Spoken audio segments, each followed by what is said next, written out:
Hi Pisces! Kumusta po kayong lahat? So yan Pisces, maraming salamat po sa walang sawang pagsubaybay sa ating pong mga reading. And kung ikaw ay bago pa lang sa ating channel, mag-subscribe na po kayo. Then i-click mo na rin yung ating notification bell para lagi kang updated sa ating mga bagong upload, okay? So tignan natin Pisces, ano ba yung mga possible na paparating sa inyo this week? Pisces, Sun, Moon, Rising, and Venus sign. Okay, ano po yung mga possible na paparating kay Pisces this week?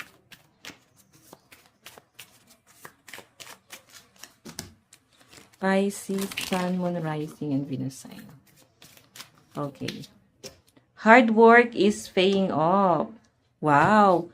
Pisces, alam mo, grabe yung pagiging workaholic mo this week. As in, hindi ko nakikita na parang titigil ka eh. Yung pagiging workaholic mo, darating ka sa point na hindi mo ipapahinga yung sarili mo or hindi ka matutulog nang hindi mo matatapos yung trabaho mo o yung ginagawa mo. Ganon ka ka-passionate this week, guys. No? Tignan natin. So, maganda yan kasi alam mo, ngayong pa second quarter, more on harvesting na eh. Or ngayong summer, di ba? Ng fruit of labor. Hindi to guys literal na nag-anihan ng ano eh. ng mga pananim, yung mga farmers, hindi siya literal na ganun. Parang kasabihan lang siya, guys, na pagka summer, 'di ba parang may blessing na paparating? Ganon. More on harvesting ng fruit of labor mo, lahat ng mga pinaghirapan mo. Parang kung anong tinanim mo, siya yung aanihin mo. And maganda yung pag-aani na gagawin mo ngayon. Tignan natin, Pisces, meron tayong King of Cups. Ayan, may nakikita lang ako dito guys na punong-puno ng emosyon, trauma na kailangan nyo nang i-release, Pisces. Kasi hindi pala siya nakakabuti. Kasi nandun ka sa point na gusto mo na-appreciate ka ng lahat. Gusto mo para kang apple of the eye. Gusto mo parang nandun ka sa spotlight lagi. Pero hindi kasi siya guys laging ganon. Okay? Puno-puno ka ng emosyon dito kasi pwedeng ma-feel mo na parang di ako na-appreciate. Hindi kasi ganon. May mga bagay kasi Pisces na hindi natin pwedeng i-please yung ibang tao na magstay. Hindi natin pwedeng i-please yung mga tao na parang ikaw lang yung tutukan. Diba? Kasi, syempre may mga buhay din sila. Kahit yung jowa mo, yung magulang mo, yung anak mo, mga kaibigan mo, hindi mo sila pwedeng sabihan na magstay kasi may kanya-kanya tayong laban. Sila ay gabay lang. Gabay lang natin sila. Pero ikaw pa rin mag-isa ang lalaban at lalaban para sa buhay mo. Kaya, ayan, yung pagiging independent ng mga Pisces dito, feeling ko sobrang master nyo na yan. Tignan pa natin ha. Meron tayong 10 of Wands. So, alam nyo guys, itong 10 of Wands kasi, parang makaka-feel ka lang ng ano eh, parang di ka nila na-appreciate. Nasaan yung mga taong natulungan ko, parang gano'n. Nasaan yung mga taong parang pinahalagahan mo noon. Okay? Pwede kasi guys na may pinagdadaanan din sila. I think marirealize mo rin to. Kasi medyo na burn out na rin sila dito. Baka may pinagdadaanan din sila dito and may mga tao na nawala sa buhay nyo. Literal, no? Yung tipong mga yumao na hinahanap nyo pa rin. Medyo makaka-feel ka lang na parang sila yung naniwala sa inyo, hindi nang iwan sa inyo, nagturo sa inyo, sa kung ano yung dapat mong gawin sa buhay mo. Okay? Tingnan pa natin.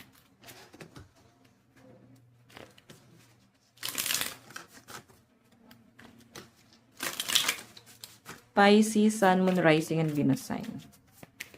Pisces, Sun, Moon, Rising, and Venus sign. Meron tayong 7 of Cups. Okay, so ito guys, 7 of Cups kasi is, ang dami mong gustong gawin, ang dami mong gustong simulan, pero parang wala ka nasisimulan eh. Alam mo kung bakit? Kasi nga, nakadepende ka sa mga tao sa paligid mo. Ay, nakadepende ka kung ano yung sasabihin nila or yung magiging guidance nila doon sa gusto mong simulan. Pero kung gusto mo yung bagay din, sisimulan mo siya kahit wala nang abiso ng ibang tao. Siguro, takot ka lang magkamali. Or kahit pa paano guys, binibigyan mo na ng importansya yung boses ng ibang tao para sa inyo. Na parang ngayon nakikinig ka na. Okay? I think may malaking pagkakamali ka sa past. mga maling desisyon na ginawa mo sa past, na parang ngayon takot ka na simulan yon. Tignan natin ha.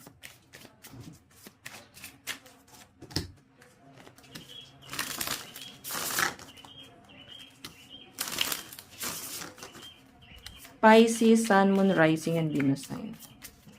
Pisces, Sun, Moon, Rising, and Venus sign. Additional message.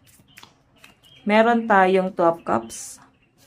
Okay, partnership to guys. So, ayan. Maniniwala ka pa rin syempre sa presensya ng mga tao sa paligid mo. And especially dito sa taon to na hindi mo pinaniniwalaan eh. Kasi nakikita mo yung image niya, yung background niya na parang paano ko maniniwala sa'yo? Ikaw nga mismo sa sarili mo, hindi mo nang gawang i-improve. May mga tao kasi guys, na takot silang i-improve yung sarili nila.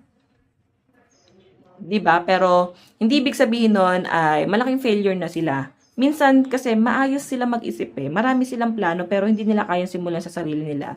At ikaw nakikitaan ka nila dito Pisces ng lakas ng loob na parang yung thoughts na yon or yung idea na yon baka hindi applicable sa kanya. At gusto niyang i-share sa inyo kasi baka makatulong sa inyo.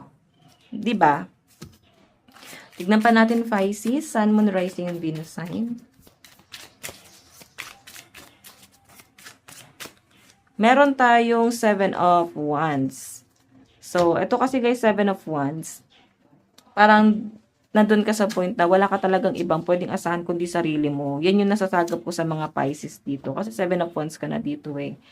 Ang daming mabigat na bagahe na dala-dala ang mga Pisces dito na gusto niyo na guys na parang ma-overcome to. Kasi parang ang bigat-bigat na, hindi ka makapagsimula para sa sarili mo kasi may iba kang kino-consider na parang sila muna yung gusto nyong unahin. Pero this time guys, kasi pwedeng in-let go mo na yun, tapos parang bahala na kayo, kung sabihin nyo sa akin, bahala na kayo, yung mararamdaman nyo. Parang, I'm done, I'm leaving. Tapos na kayo na gampanan yung role mo para sa buhay nila, no? Ngayon naman, para sa sarili mo naman to. Tignan mo naman sino yung natira. 'Di ba? Then, kailangan mo siyang paniwalaan kahit papano. Kasi parang siya na lang yung natira dito. Tignan pa natin ano naman ang advice para sa inyo. Pisces. Advice para kay Pisces. Meron tayong I call back my power. Ayan. Yes, kailangan mong ibalik yung nawalang energy mo, nawalang positive, yung kumpiyansa mo sa sarili mo. Kailangan mo lang siya guys gisingin kasi nandyan lang yan sa loob mo. Okay, nagpahinga lang yan. Pwede kasi parang ang dating nawala yung lakas ng loob mo. Sa totoo lang, may pagka-independent ka naman talaga at malakas naman talaga yung loob mo, madiskarte ka naman talaga. Yun nga lang guys, nawala yun eh. Kailangan mo lang siyang ibalik, unti-unti. Okay? So, Pisces, ito lang po ang inyong reading. Maraming salamat po. God bless and love you all. Bye-bye.